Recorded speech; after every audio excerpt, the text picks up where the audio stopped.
Hi y'all, it's me. I'm back to share my June design team project for the Piece by Piece, which is Beverly's Etsy shop. I will put the link to her Etsy shop, her blog, and her Facebook page down below, as well as the link to my Ning site.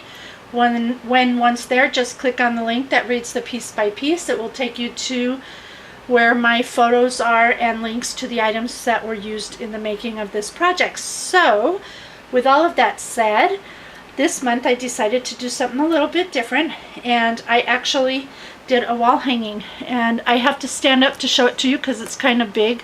It's not really big, it's just hard to film. It measures 12 by 7.5. I got the idea for this from Tammy Roberts' Papery Sweetness blog, and she had a project similar to this, and I fell in love with it and knew that I wanted to recreate it with the beautiful trims from the Piece by Piece. So with that said, I'll just let you have a look at it for a second. I'll try to put some pictures at the end for you as well, depending on how long this video goes. At the top here, I started with a 7 Gypsies hanger, which will be what I used to hang it from on the wall. The background that you see here, the green color, that's felt. On top of the felt, I sewed on muslin. Okay, and I'm not a seamstress, so if my lines don't look good, well, I don't sew. I just pretended I knew what I was doing, and I kind of sewed everything on here. So anyhow, there's the muslin. And then I sewed the next layer would be a piece of paper from Die Cuts with a View Primrose collection.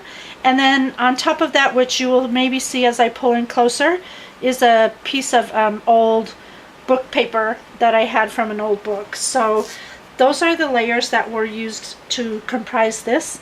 And now let me go ahead and pull in just a little bit tighter for you, and hopefully not move the camera too fast or anything, so that we can have a little better view. So we'll start at the top here. The first thing I did was, of course, sewed all the things together. I started layering, and I'll just go from the top down. It'll be easier for me that way. This is silk ribbon in white, and it's so beautiful to work with. I just kind of made a loopy bow out of it. And then I used these old beads that I had there. It was some trim from Vintage, and it's gorgeous, and I have a bunch of it in my hoard vault. So I added that to the bow, and then I started layering the trims. Now in the trim in the back, is the first one is Cluny Mocha. That's that brownish color one you see here. It's really beautiful. And I believe no, this one is in stock. This one is called Dusty Blue trim, and I know this one is not in stock right now, but that's what I used as the second layer. And then down here as layer number 3, this is French Venice in cream. It's just lovely. I don't know that we have cream in stock, but I know she has a couple of other colors you might want to check into. So those are the 3 layers there. And then coming down to here, I just used some felt to do the letter L. This is a flower from my stash. Over here is a piece of old fabric, and I just cut a felt out of heart and sewed on a button. Another piece of fabric here, and I sewed that on, and this has some of the mocha, Cluny Mocha trim right here, and then another trim that you will see down below. It's called Vintage Lace in light blue. And so I just kind of tucked those there for the V. And then these are thickers, by the way. On this one is just a piece of burlap. Oops, let me move it up. Piece of burlap, and then I hand stitched that, added the E, then I put a garment pin right here, paper doily underneath all of that. And then as we come down a little further, I've used a piece of felt which I embroidered the word bliss, which happens to be my favorite word. So embroidering I am not good at either, so it's not very good, but at least you can read it. That's a plus. And then I just sewed on those buttons there. Now as you come down to the bottom here, you're going to see a resin heart. It's beautiful. Those are at Bev's shop as well.